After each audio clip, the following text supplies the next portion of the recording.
Part I. The architectural setup of a generational collision.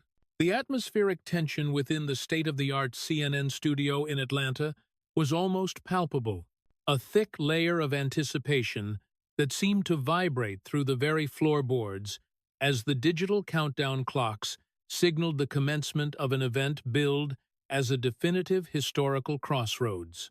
It transpired precisely 34 minutes into what Alexandria Ocasio-Cortez had fundamentally envisioned as her inevitable political apotheosis, a televised sanctification where she would be formally recognized as the singular, unyielding voice of a burgeoning generation. To her, and to the millions who followed her every digital footprint, this was intended to be the ultimate watershed moment. It was to be her first true opportunity to engage a high-profile Republican adversary on a platform of absolute equality, moving far beyond the routine skirmishes with elderly, suit-clad legislators whom she could effortlessly dismiss as disconnected relics or mere instruments of a billionaire-controlled status quo. Her opponent, however, represented a radical departure from the archetypes she was accustomed to fighting. JD Vance was not a creature of the old guard. He was an alumnus of the prestigious Yale Law School, a literary sensation whose work had explored the raw nerves of the American psyche, and a fellow millennial who spoke the same generational language she did. She had walked into this town hall with the misplaced confidence of an orator who believed her ideological victory was a foregone conclusion. For weeks, she had immersed herself in a state of rigorous, almost obsessive preparation. Every facet of her visual presentation had been curated for its symbolic resonance. The selection of a vibrant crimson power suit was designed to radiate both revolutionary energy and executive authority, while her signature gold hoop earrings served as a silent but potent nod to her Bronx heritage. Her hair and makeup were applied with cinematic precision, ensuring she remained flawless under the unforgiving glare of high-definition lenses. Her rhetoric had been distilled into a series of rhythmic, viral-ready sound bites, and her staff had conducted exhaustive war room simulations of every conceivable inquiry, confident that their candidate was equipped to dominate the digital discourse for weeks to follow. With 62 million citizens watching live, this was to be her supreme achievement, a singular chance to educate the American public on the transformative potential of democratic socialism, the ecological necessity of the Green New Deal, and the moral urgency behind a generation's demand for radical shifts in healthcare, housing, and wealth distribution. It was her moment to frame the Republican vice president as nothing more than a polished guardian of a failing and obsolete system. Yet, amidst this flurry of aesthetic and rhetorical preparation, she had failed to account for a scenario she had spent 6 years systematically circumventing. A critic who would bypass the usual partisan bickering and simply request that she substantiate her own sweeping policy objectives with empirical data, granular details, and the cold, unyielding logic of fundamental arithmetic. Part 2. The Mathematical Trap and the Fiscal Void. At the 34-minute mark, Vice President JD Vance articulated a question that was as simple in its phrasing as it was intellectually devastating in its implications. He observed that she had proposed a monumental expenditure of approximately $10 trillion for the Green New Deal over its first decade of implementation. He acknowledged her stated plan to generate the initial $1.5 trillion through aggressive taxation on the ultra-wealthy. But he then paused, looking directly at her, and inquired with surgical precision as to where the remaining $8.5 trillion would be sourced. The silence that followed was heavy and cavernous, a vacuum of sound that seemed to stretch across the national airwaves as she initially attempted to navigate the inquiry by invoking the abstract principles of modern monetary theory, MMT. She asserted that, as a sovereign issuer of currency, The United States possessed a unique capacity to invest in its own future through strategic monetary expansion, ostensibly free from the traditional budgetary constraints that apply to households or businesses. Vance, however, did not allow the abstraction to linger. He gently, but firmly, requested a technical breakdown of how she proposed to manage the resulting inflationary pressures and the potential destabilization of global bond markets. The Congresswoman found herself unable to provide a substantive response, resorting instead to ambiguous phrases regarding productive capacity and social investment terms that inadvertently signaled to the millions of viewers that she had never deeply engaged with the complex academic and fiscal foundations of the concepts she was advocating for. When she attempted to pivot toward the projected economic dividends resulting from a transition to a green industrial base, Vance was ready with a follow-up. He inquired as to which specific GDP growth rate her models were predicated upon, whether it was an optimistic 3%, a robust 5%, or an unprecedented 8%. The absence of a concrete data point was telling. It suggested that her proposals, while rhetorically powerful, had never been subjected to a rigorous internal audit. When she finally fell back on the emotional appeal that one cannot put a price tag on planetary survival, a line that typically garnered instantaneous approval in the curated echo chambers of social media, Vance remained remarkably composed. He clarified that he was not questioning the gravity of climate change or the necessity of environmental stewardship, but was instead questioning the mathematical feasibility and fiscal integrity of her specific legislative roadmap. As the cameras maintained a high-definition focus on her face, the confident persona that had become a staple of her political identity began to show signs of profound strain. She looked like a student being asked to show the work for a complex examination for which she had never truly prepared. Every individual in the Atlanta studio and every viewer at home could see the hesitation.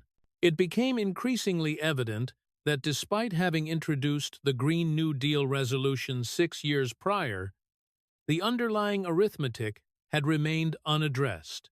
Part 3.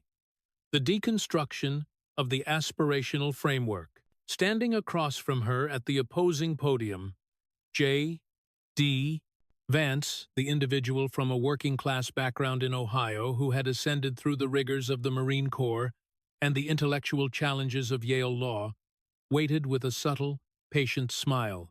Having authored a memoir about the forgotten Americans that Ocasio-Cortez claimed to represent, he recognized a fundamental truth, that in the arena of high-level policy, passion and moral certainty are insufficient substitutes for administrative competence.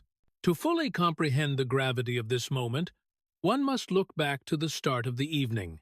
CNN had promoted this generational debate as a clash of two millennial leaders, offering vastly different visions for the future of the American Republic.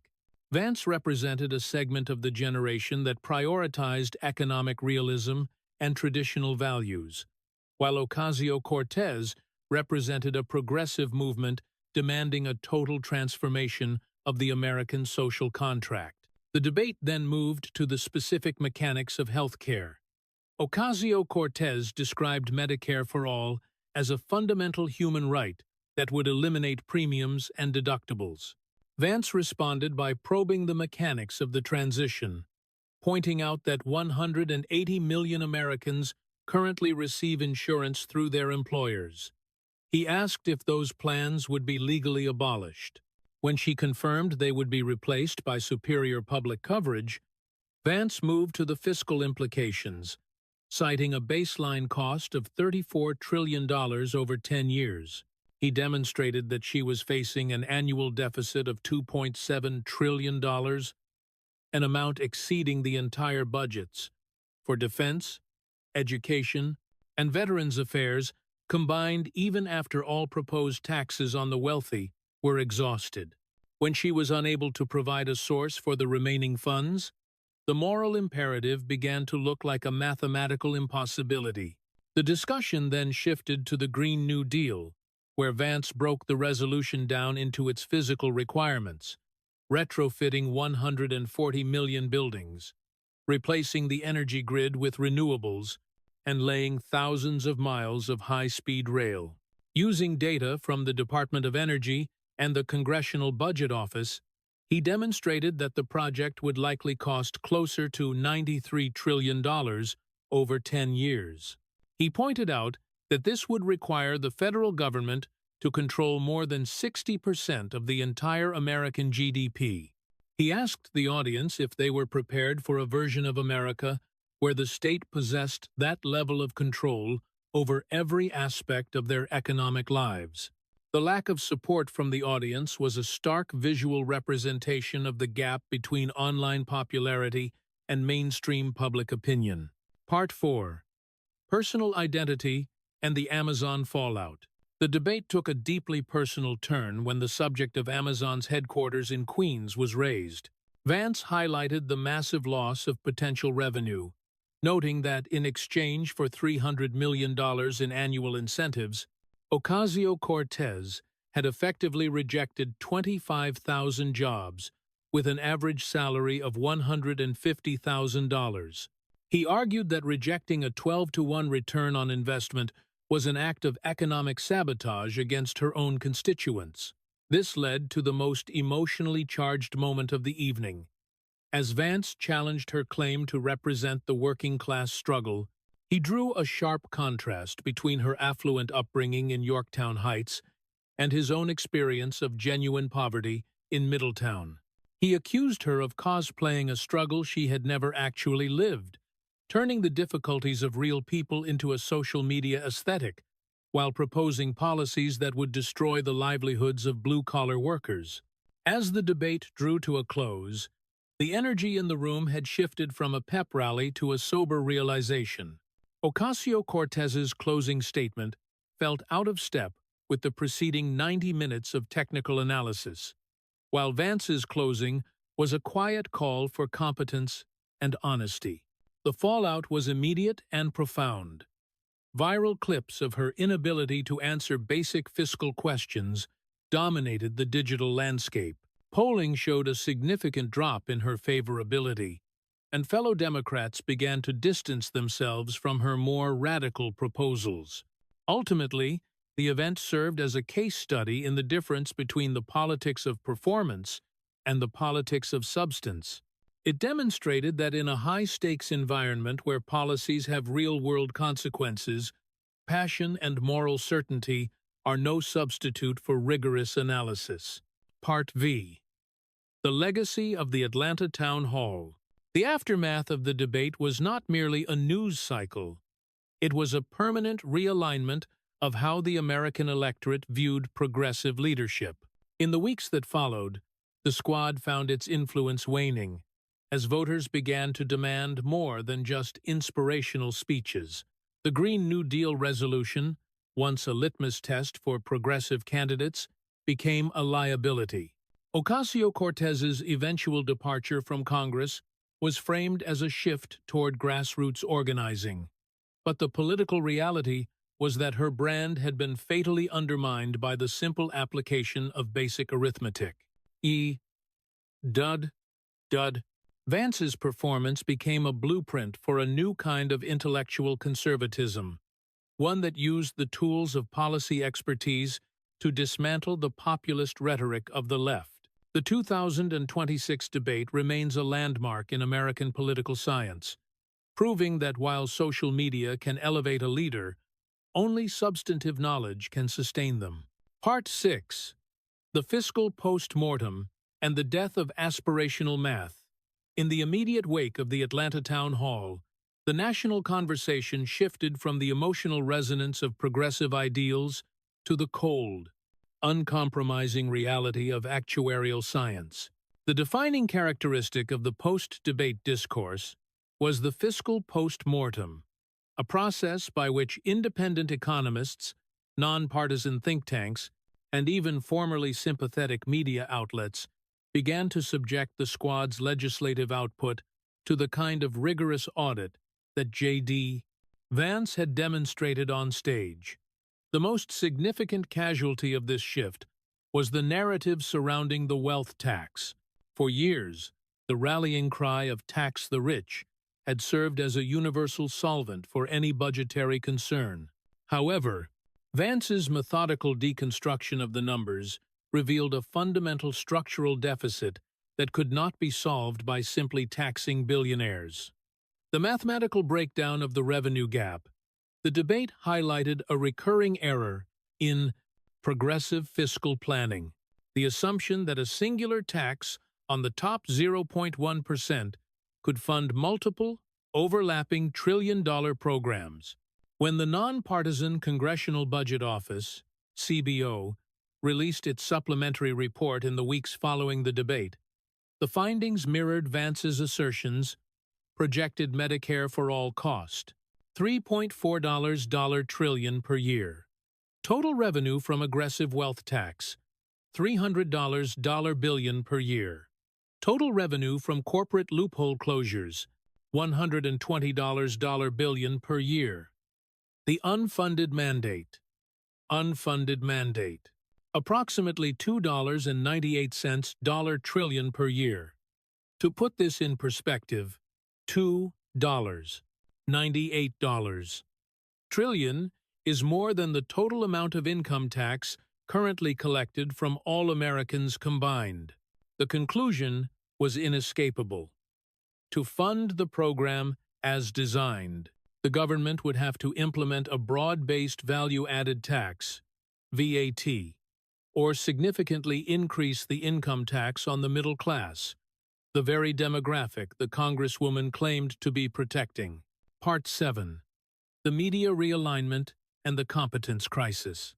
The debate didn't just expose a politician. It exposed a media ecosystem that had allowed rhetoric to outpace reality for over half a decade. In the months following January 2026, a phenomenon known as the Great Realignment occurred within American journalism. Mainstream outlets like the New York Times and the Washington Post faced intense internal and external criticism for failing to provide the kind of primary source scrutiny that a sitting vice president had delivered in a 90-minute town hall. This led to a new era of technocratic journalism, where political reporting became increasingly inseparable from economic analysis. The AOC Vance debate was the day the vibe shift met the math shift. We realized that being right on the vibe of an issue, healthcare is too expensive, did not excuse a total lack of competence on the math of the solution. Excerpt from an editorial in The Atlantic, February 2026. The Rise of the Fact Check 2.0. Following the debate, a new standard for political appearances emerged. Television networks began implementing real-time actuarial overlays, digital graphics that would appear on screen when a candidate cited a cost or a revenue source, comparing their numbers to CBO or Wharton budget model data in real time. This Vance effect made it nearly impossible for politicians to rely on aspirational frameworks without being immediately challenged by the data. Part 8. The Democratic Party's internal reorganization. The most profound long-term impact of the debate was the internal fracture it caused within the Democratic Party. By mid-2026, a new faction emerged: the New Technocrats. This group, led by younger governors and pragmatic members of Congress, sought to retain the progressive goals of Ocasio-Cortez while adopting the rigorous methodology of her critics. This faction argued that the failure in Atlanta wasn't a failure of progressive values, but a failure of progressive homework. They began to systematically rewrite the party's platform, replacing slogans with white papers. From Medicare for All to Universal Public Option Integration, a plan that utilized existing market structures to lower costs while ensuring 100% coverage. From the Green New Deal to the Energy Abundance Act, a policy focused on nuclear energy, geothermal expansion, and deregulating the construction of green infrastructure. The end of the squad era. By the primary season of 2026, many candidates who had previously sought the endorsement of the squad began to run on results-oriented progressivism, emphasizing their backgrounds in engineering, law, and economics. Part 9. The Academic Legacy. The Vance versus Ocasio-Cortez Case Study. By the fall semester of 2026, the Atlanta Town Hall had been integrated into the curriculum of nearly every major school of government and public policy in the Western world. At Harvard's Kennedy School and the London School of Economics, the debate was used to teach a module titled The Failure of Performance Art in Governance. The case study focused on three primary takeaways: the peril of echo chambers, how social media validation can create a false sense of legislative readiness, the asymmetry of information, how a well-prepared opponent can use boring details to dismantle exciting rhetoric, the return of the specialist, the realization that complex social problems require complex, data-driven solutions rather than simplistic moral binaries. Part X. The Final Reflection. Two Paths for the Millennial Generation. As the year 2026 drew to a close, the two protagonists of the Atlanta debate found themselves on vastly different trajectories. JD Vance, having successfully navigated the vice presidency, was now seen as the intellectual vanguard of a post-Trump Republican Party, one that replaced populist anger with a focused, institutionalist critique of the administrative state. Alexandria Ocasio-Cortez, having left Congress, became a prominent figure in the outside game. She launched a nonprofit focused on movement building and narrative shift, realizing that her true strength was in the cultural realm rather than the legislative one. In a rare candid interview in December 2026, she reflected on the night in Atlanta. "I went in there wanting to change the world. JD went in there wanting to count the world. I still think the world needs changing, but I learned that you can't build a new world if you don't know the price of the bricks." The 2026 Town Hall was the moment the millennial generation grew up. It was the end of the age of the political influencer and the beginning of the age of the political practitioner. In the grand arc of American history, it remains the moment when the nation decided that passion was the fuel, but math was the road. Part XI. The International Ripple Effect and the Global Math. Shift. The reverberations of the Ocasio-Cortez and Vance debate were felt almost immediately in the corridors of power across the Atlantic and beyond. In Brussels, the European Commission, which had been navigating its own European Green Deal, found itself under renewed pressure from a citizenry that had watched the viral clips of the Atlanta Town Hall. The European public began to ask the same pointed questions. How much of the €1 trillion investment is actually funded?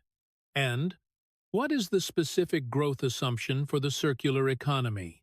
The Vance Doctrine, the strategy of accepting the reality of a problem while ruthlessly deconstructing the proposed solution, became a template for opposition parties across the Eurozone.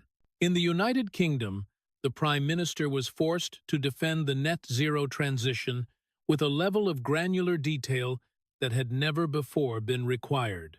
The debate in Atlanta had effectively globalized the standard for legislative homework. It was no longer sufficient for a world leader to express solidarity with the climate. They were now expected to provide the underlying $GDP impact formulas and the specific labor transition metrics. International financial markets also reacted to this new demand for substance. Sovereign credit rating agencies began to include legislative viability as a core metric, assessing whether a country's proposed social or environmental transformations were mathematically possible or merely rhetorical. The sudden decline in Ocasio-Cortez's influence signaled to global investors that the United States was returning to a more grounded fiscal reality, leading to a stabilization of the dollar and a renewed interest in long-term American infrastructure bonds. The math hadn't just won a debate. It had restored a measure of global confidence in the administrative integrity of the American state. Part 2. The Silicon Valley Pivot and the Return to Urban Pragmatism. The segment of the debate, focusing on the Amazon HQ2 deal in Queens, triggered a profound re-evaluation of urban development and anti-corporate activism within the party's technology sector. For years, Silicon Valley had operated under a cloud of political hostility, often withdrawing from large-scale urban projects to avoid the kind of public shaming Ocasio-Cortez had pioneered. However, Vance's defense of the 12-to-1 return on investment provided a new rhetorical shield for tech leaders and city planners alike. In the 18 months following the debate, several major metropolitan areas including Chicago, Atlanta, and even a post-AOC New York began to implement substance-first development agreements. These were contracts that bypassed the performative protests of the activist class and focused on the granular commitments Vance had highlighted: vocational training, local hiring quotas, and verifiable tax revenue projections. The Amazon lesson became a cautionary tale for mayors. The pursuit of a viral moment of standing up to big tech was no longer worth the loss of billions in local wages. This shift led to a renaissance in American urban manufacturing. Instead of banning corporations, cities began to negotiate with them as partners in a high-value labor economy. The transition was defined by a move away from the bartender narrative, the idea that service work was a dead-end struggle, and toward the Vance narrative, the idea that the working class deserved access to the high-salary, high-skill technical roles of the future. The math showed that it was more compassionate to train a local resident for a $150,000 a year tech job than to promise them a government-guaranteed job at $50,000. Part 13. The 2028 Presidential Cycle. A rematch of ideologies as the 2028 presidential election approached. The shadow of the Atlanta debate loomed over the entire primary season. The Democratic Party, having moved away from the squad era, was searching for a new synthesis of progressivism and competence. The Republican Party, meanwhile, had largely unified behind the industrial realism of the Trump-Vance administration. The primary debates of 2028 were fundamentally different from those of 2024 or 2020. Gone were the Twitter bait soundbites and the emotional appeals. In their place were long-form discussions on the debt-to-GDP ratio, the mechanics of nuclear fusion integration, and the actuarial stability of the social safety net. The American voter, having been educated by the AOC Vance encounter, had developed a taste for substance. In one of the final primary debates, a new generation of leaders, inspired by the rigor of that night in Atlanta, engaged in a 3-hour discussion on the future of American health care. Instead of slogans like Medicare for All, candidates proposed quantitative coverage models based on the formula $V, system equals frac Q, care, times A, cess, C, ost, plus B, bureaucracy. Where $V, system. Dollar represents the total value of the healthcare system. The debate was no longer about whether to provide care, but about how to optimize the variables of cost and access without triggering the $2.7 trillion annual deficit that Vance had famously exposed. The Atlanta question had become the fundamental filter through which all national policy was now viewed. Part XIV. The Philosophical Conclusion. The End of Performance Art. By the time the 10-year anniversary of the Green New Deal resolution arrived, the political landscape was unrecognizable. The document was no longer viewed as a blueprint for the future, but as a museum piece, a relic of a time when the American left had prioritized moral urgency over mechanical feasibility. Alexandria Ocasio-Cortez, in her later years as a public intellectual and organizer, would often be asked about that night in Atlanta. Her reflection was increasingly somber. We thought the crisis was so big that the details didn't matter. We thought that if we could just get enough people to care, the math would solve itself. But JD showed me and the world that caring is just the beginning. If you can't build the bridge, your love for the people on the other side doesn't get them across. JD Vance, for his part, remained a consistent voice for what he called administrative humility. He argued that the most dangerous form of politics was the one that promised the most for the least amount of effort. His legacy was not defined by his party affiliation, but by his insistence that the American people were intelligent enough to handle the truth about costs, trade-offs, and the limits of state power. The story of the Atlanta Town Hall is ultimately a story about the resilience of reality. It is a reminder that in the long run, the laws of economics and the principles of mathematics are more powerful than any viral tweet or televised smile. It taught a generation that to lead is to know, and to govern is to calculate. In the high-stakes theater of American democracy, the most radical act turned out to be the simplest one: showing your work. Part XV, the Legislative Accountability Act of 2027. One of the most concrete legacies of the debate was the passage of the Legislative Accountability and Fiscal Transparency Act, LAFTA. Born directly from the public's frustration with aspirational frameworks that lacked budgets, this law mandated that any non-binding resolution or major bill introduced in Congress must be accompanied by a primary fiscal impact statement, PFIS.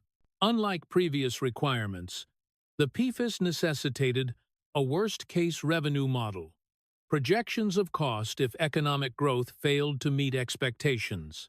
The Vance Clause, a mandatory section detailing exactly which existing programs would be cut or which specific tax brackets would be raised to cover any deficit exceeding $1% of the national dollar GDP dollar. The AOC Transparency Index, a metric showing the percentage of a bill's goals that were currently supported by existing technology versus those relying on future innovations. This reform effectively ended the era of messaging bills. Legislators could no longer introduce sweeping changes to the economy for social media points without first submitting their work to the Congressional Budget Office for a rigorous, public-facing audit.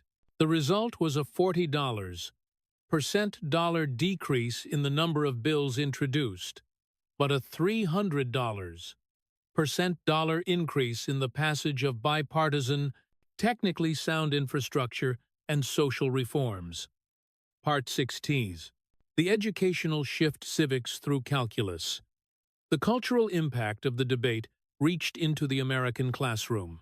Educational psychologists noted a sharp increase in quantitative skepticism among high school and college students. In response, a bipartisan group of educators launched the new civics curriculum, which integrated basic economic principles and data analysis into mandatory government courses. Students were no longer just taught how a bill becomes a law. They were taught how a bill is funded.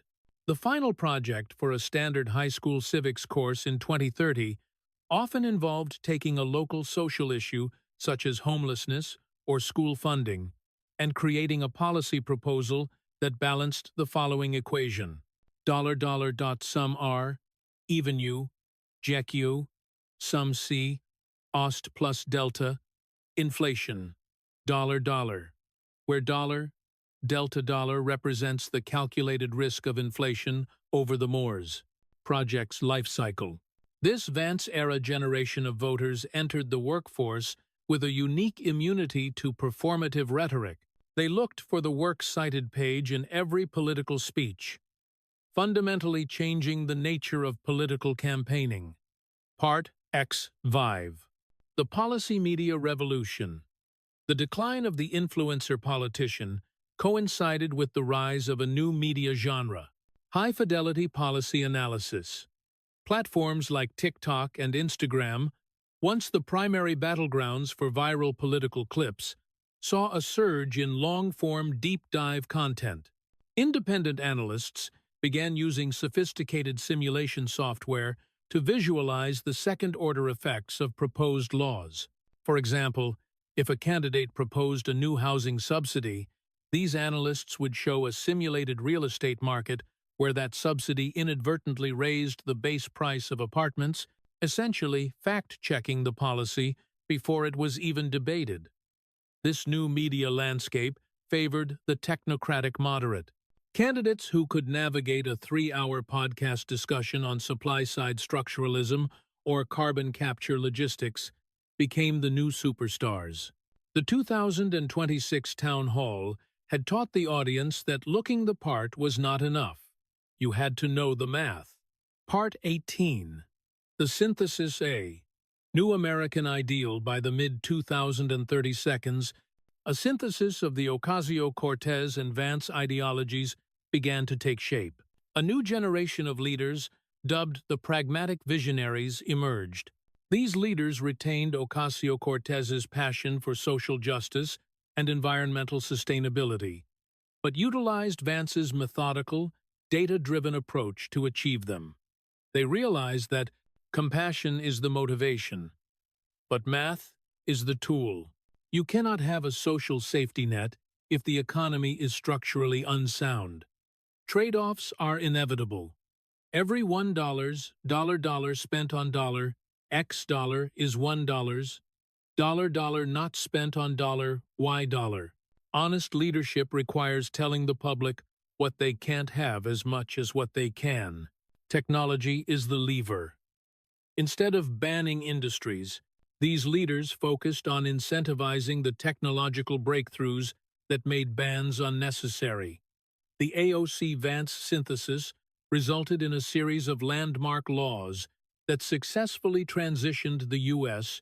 to a low-carbon, high-growth economy, while achieving the first significant reduction in the national debt-to-GDP ratio in nearly 60 years.